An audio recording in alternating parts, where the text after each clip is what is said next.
Happy Monday. I'm Lashana Guy, and this is Good News Only, where we celebrate the stories that uplift and bring us together. Every weekday at 10:30 a.m., we are recapping the Good News Only, the feel-good headlines, the community and local wins that bring a little more light to your day. And remember, I want to hear from you too. So if something good is happening in your world, a community success or a personal victory, a birthday, or maybe just something that made you smile, send me an email to news25 at wek.com. And remember to put Hey Shauna, that's SHAUNA, in the subject line so I know it's for me. I would love to share your good news right here on the show.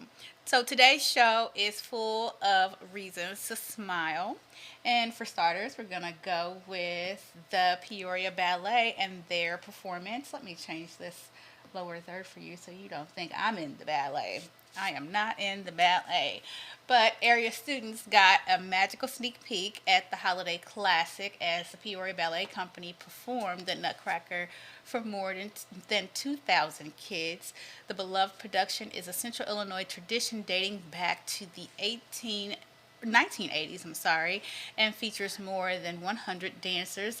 This year's cast includes professional performers from New York City, adding extra sprinkle to the stage. That's great. So dancers say performing early for kids is especially rewarding and helps build excitement for opening weekend. The Heartland Festival Orchestra performed live, working closely with the dancers and the conductor to match the tempo and storytelling. So that was great.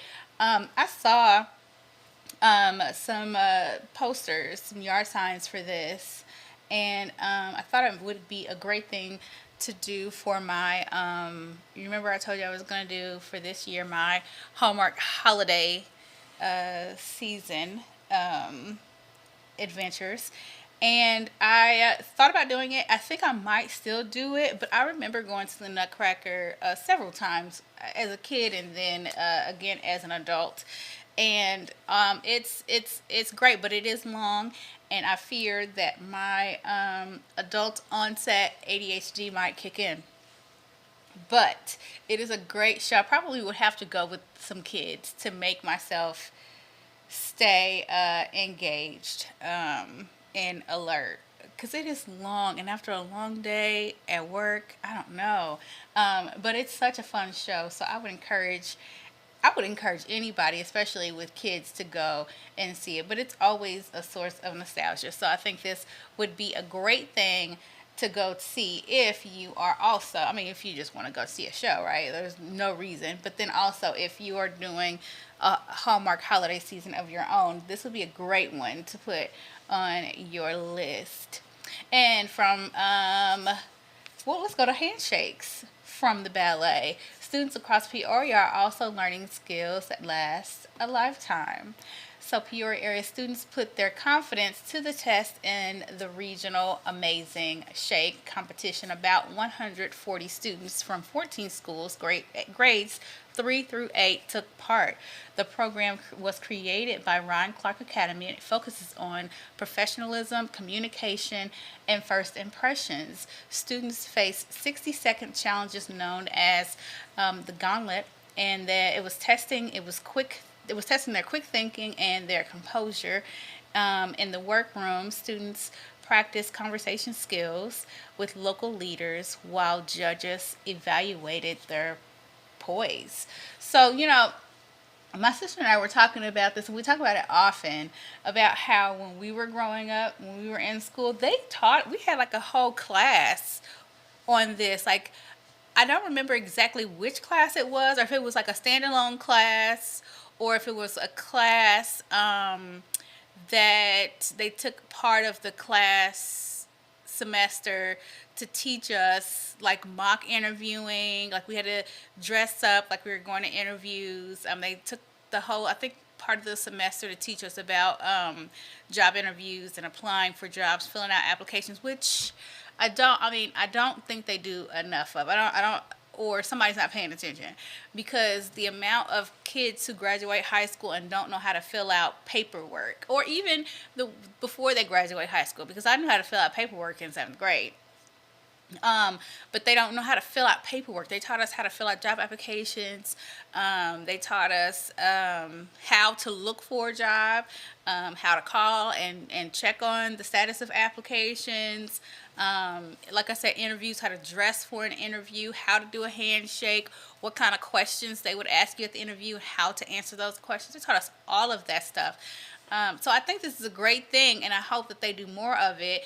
And I wonder, do you know if they do in Central Illinois anywhere, if they do like mock interviews and that kind of stuff? Like they even taught us how to write checks and balance checkbooks and a budget and all that kind of stuff in high school. And I know they don't do that in all schools, but I think it's a really good thing. And those are like really useful life skills that I think all of our kids need. It's like everyday stuff. And a friend of mine and a friend of hers were having a debate once, and her father is an educator, and she was saying that it shouldn't be all on the schools to teach kids those kinds of things because they can't teach everything.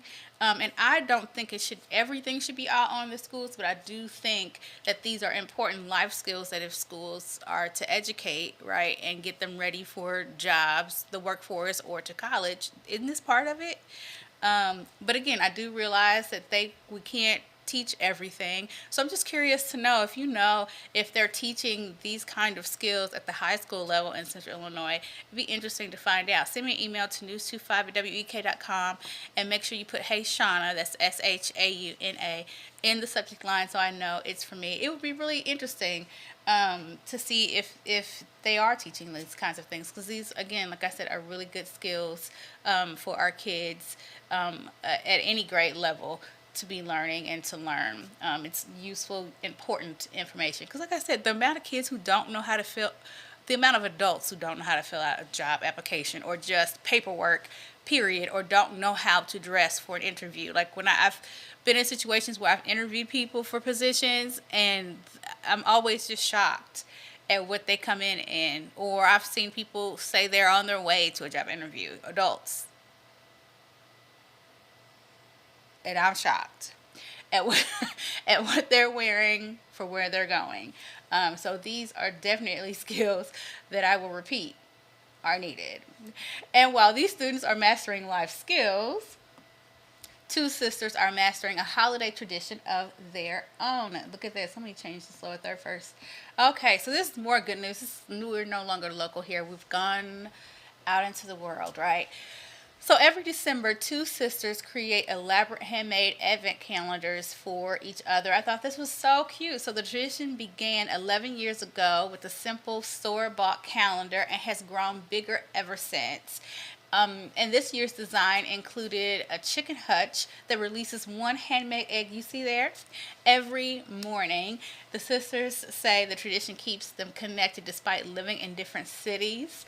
And what started as a sisterly project has now become a full family event and a viral TikTok sensation. This is something that I would so do with my sisters. I don't know what I would do if I lived far away from them. But oh my gosh, like to far away, no, where I couldn't come home for the holidays. Like I've lived far away from them before, but it was only like 4 hours, so I could come back for the holidays and we could continue our family traditions and stuff. And even then, I think if I lived somewhere far away, I'm coming home for Christmas. But I love the idea of something handmade. You guys know that I love when things are handmade and custom made, like they're specially made for a person. And I just like unique things. And I like things that are made, by hand. I love that. But then to do like an advent calendar, something that they get to open up every single day. That means you worked on this project for a long time. I just love effort. I just love it. And so I love everything about this. My sister and I went and bought advent calendars for our daughters the other night for them to open. But we went and got the ones from Ulta, but it's the, I don't know what, the mini brand ones, because during the pandemic, our girls, we sheltered in place together, And our girls, they're 10 years apart, but they were into the same thing at the same time, because the littlest one thinks that, or she already thought she was a teenager, and she was what, 3 at the time. But so they have a little thing together where they like to open up mini brands. So we got the Ulta ones because they're both now into makeup. And so every day they get to open up something. And my sister also got my niece one for the Elf on the Shelf, and it's like 12 days of cocoa. And I just love the idea of like opening a surprise every single day. But I love it even more that this is something that these two sisters were able to do together, and they make them. And so the gift ideas and the theme is always each year very different. And the fact that the whole family has now joined in on this. You hear a lot about, you hear about sisters fighting, or you hear about them being close. And I think this is one of those times when you hear about sisters who really, really take the time to love each other, much like the way that my sisters and I do. And so it's just really sweet to see that they have done something like this, just the two of them. It kind of reminds me of Celia and her sister in Color Purple. Them being so far away and being like, we are going to love each other every single day, no matter what. It reminds me of something that me and mine would do. Anyway, that was your dose of sisterly love for the day, maybe for the week. But look at this. So now we've got fathers who are loving their kids. So at Oakdale Elementary in Mississippi, mornings begin with the high fives and encouragements from dads. And so once a month, fathers line up at the school entrance and they greet every student before the first bell. The program is called Dads at the Door, and it focuses on positivity, presence, and support. And dads say that even a few seconds of encouragement can change a child's entire day. And the effort benefits not only students, but the fathers themselves. The fathers say that their day is much brighter, much better after they have gone to the school and done this with the kids. And I remember Peoria did something like this when I first came here, where they had dads meet the kids at one of the high schools. And I'd be interested to know I think they did that. Did they do it twice? They may have done it twice that I know of. I'm not saying they stopped doing it and they only did it those 2 times. I'm just saying that I know of. I think I remember hearing about it twice. Be interested to see if they're A, still doing it, and B, if it made any difference, because I believe it was geared toward trying to help soothe some of the violence that was happening in the area, some of the shootings and stuff that was going on with the young people. So I would be interested to know if it had any effect, what, if any, it had on the kids, how they felt about it, and the men themselves. But this is an example of where, these are little kids and they look forward to it, and so do the men. So carry on, carry on, carry on. I think that's a great idea.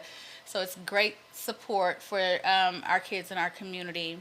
So support and community are also at the heart of a San Diego choir making a difference through music. This was great. I really appreciated this story. So Voices of Our City is a nonprofit choir made up of people experiencing homelessness.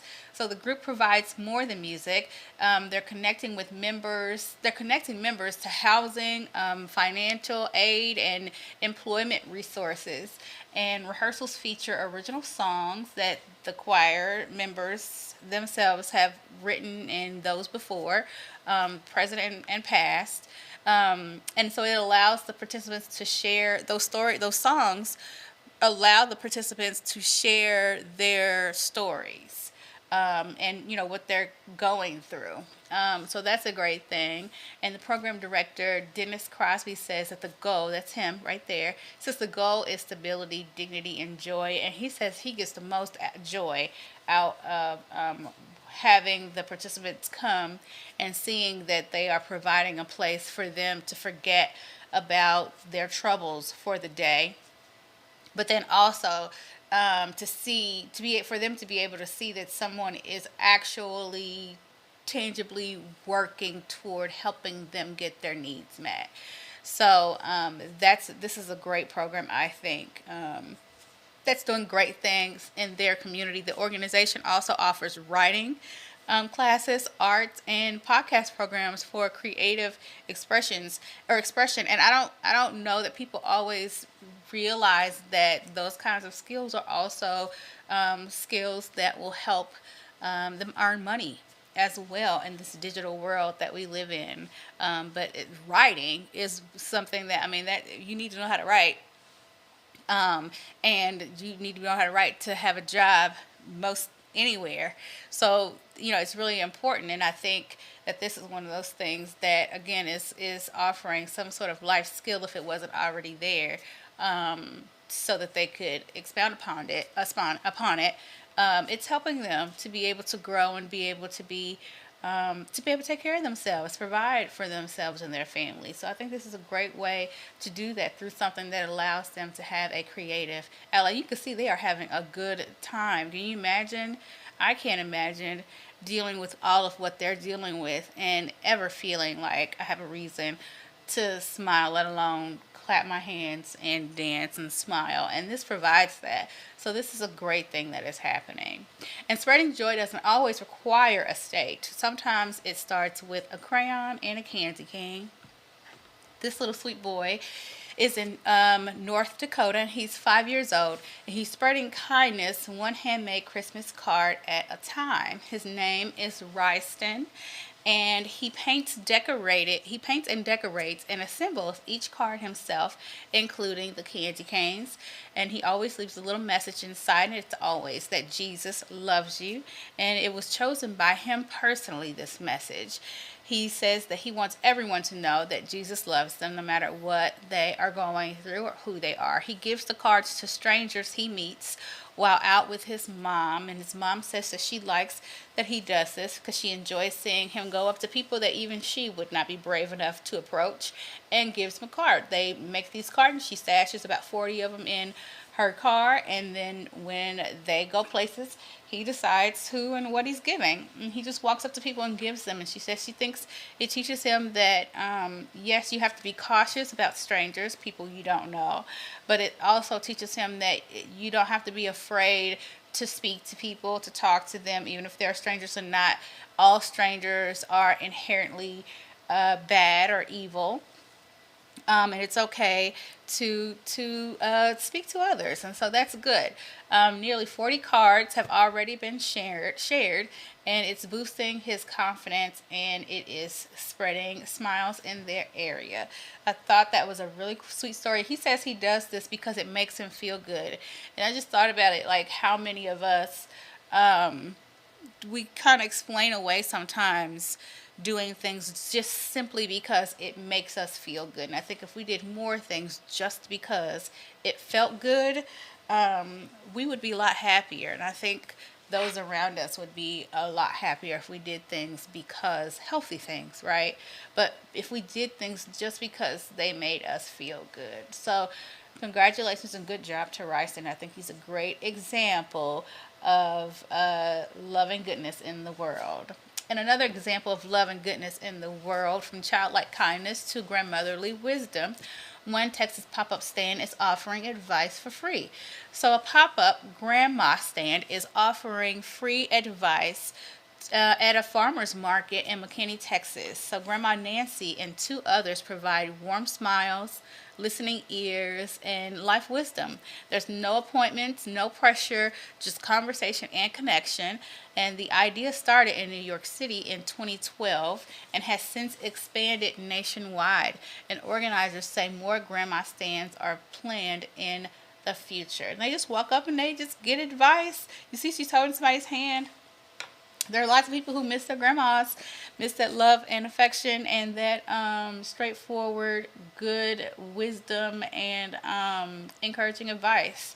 So if you're a grandma with lots of wisdom to share, or if you could be a grandma with lots of wisdom and you have lots of wisdom to share, love and encouragement, I would encourage you to consider building or putting up your own pop-up grandma stand.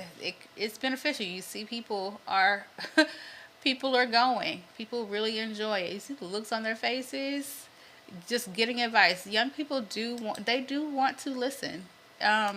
I think you have to come in the right spirit, but they definitely want to hear what's said. There are so many people that are hungry for a good pouring into and wisdom and knowledge and direction. There really are, and I think this really does prove that. And so, moving forward, while some are offering wisdom for the future, archaeologists are uncovering secrets from the distant past. So, archaeologists in eastern England say they found the earliest evidence of controlled fire by humans. I always wonder, how do we know, though? So, heat shattered flint tools and spark stones were discovered at a site in Burnham in England, and so the artifacts are about 350,000 years older than previous fire-related finds, and researchers believe early Neanderthals were able to start and maintain fires with them. And so the discovery was published, this week in the journal Nature. I always wonder, like, how do they know? But I guess they dig deep enough, because after all those years and it's still sitting there, but they know what they're looking for. I don't. So that's what that is. They found it. They were building fires there, which I guess that makes sense. They got cold too at that time. So there we go. The earliest evidence of fire building. And from ancient history to modern day viral fame, meet a Minecraft playing grandma. So this sweet lady, she's an 81-year-old Arizona grandmother, and she's gaining fame on YouTube as Grandma Crackers. And she says that she chose that name because she loves graham crackers. And so she learned to play Minecraft from her grandchildren over the summer. And so far, her channel has gained more than 100,000 subscribers, her YouTube channel. And it's just been in just 1 month. So the earnings that she's getting from people who are subscribing and watching her channel, they're helping her support her grandson's cancer recovery. So her older grandson, was diagnosed with a rare tissue cancer, and he had to go through chemo treatments. And so all of those treatments, Grandma says, they equate to about a small house mortgage. And she wanted to take that money after doing it, playing the game and earning money. She thought, a good idea for this money would be to use it to help my daughter and son-in-law pay for my grandson, who is here talking, pay for his cancer treatments. And so the grandson is now in remission, and the family says the support continues to grow. I could see my mom I could see myself doing something like this the older I got, because your life, I would think, my brain would clear up just a little bit. My to-do list might dwindle, and I might have the brain capacity, the space to just do something for fun, like just do something. Although I think I would go back to playing Sims maybe. But who knows, I might do something like Minecraft, but if it's not loud. But I think maybe I would end up playing Sims or something if Sims is still around. But anyway, good job to Grandma.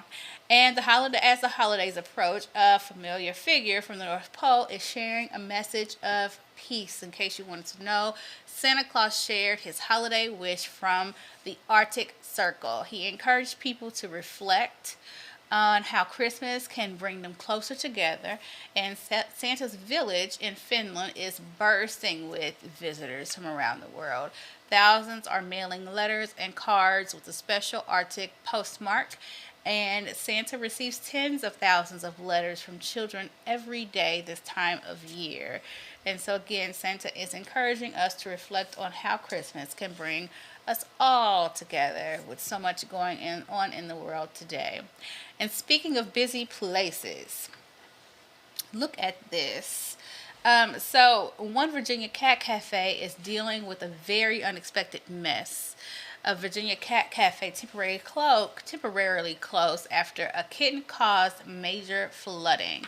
The culprit was a playful 5-month-old tuxedo cat named Roller, sleeping there. I don't know how he could sleep with all the chaos that he just caused. And so owners believe Roller turned on a sink and clogged the drain with a towel. You see what I'm saying? I'm not doing any cats. They're too any pets at all. But a cat, they're smart in a different way than I feel like dogs are. I mean, dogs are very intelligent, but these cats, they're a little sneaky. Why would you do that? I mean, why? What was your mind on? And so the flooding caused significant damage to walls and floors, and all the cats are now in foster care while repairs continue. And Roller, meanwhile, is available for adoption. I bet he is, and that's unfortunate, but I bet Roller is. Like, what are you? Why would you do that? What is going on? At the cat cafe? Like, what were you doing at the cat cafe, Roller? My word. And from playful kittens to talented teens, one young woodworker is making the holidays brighter. I hope all those cats get adopted, including Roller, and I hope he finds somebody that can keep a close eye on him and his mischief. I'm sure he'd make a funny cat for someone. So, a 13-year-old Nevada woodworker is crafting toys for children in need. Owen has been woodworking since he was just 10 years old, and he's the youngest member of the Nevada Woodtucks charity group. The group makes wooden toys for kids during the holidays. Owen balances his craft with Boy Scouts and entrepreneurial success. That is so good. I think this is the same group we talked about a couple of times. I did not know they had a young person in the group, but I think that is awesome for someone that he looks older than 18 though. He's a big grown boy. But he's obviously clear on what it is he wants to do, and that is to make toys and give back. I love to see it. And finally, let's talk about this little poodle that I've been wanting to tell you about for a couple of days. Look at this. So there was a poodle. Oh, did it go? Oh, there we go. So a poodle stolen during a morning walk in California on last Monday, is now safely back home after riding shotgun in a patrol car. The San Mateo Police Department said a masked suspect snatched the pup and took off in a car. For what reason? Officers, maybe to sell it, I don't know. Officers later stopped the vehicle and arrested 33-year-old David Frankenhauser. David. Of San Diego. Why? He now faces a robbery charge, and police say the incident appears to be targeted and involve people who knew each other. They must have had some serious beef for him to reach in there and try to snatch up their puppy. Like, why? I don't understand. Anyway, the puppy had a great time. Hair flowing in the wind. You see it? I mean, just blowing and breathing hard. So I guess he wasn't scared. I guess it turned out okay. Well, that is definitely a wrap for me today. Now I want to hear from you today. Please go to news25wek.com and let me know what you thought about today's show. In the meantime, be sure to check out the Midday Newscast and meet me back here tomorrow morning at 10:30 a.m. I'm LaShawna Guy for 25 News. Have a wonderful morning. Happy Monday, a new week. Bye.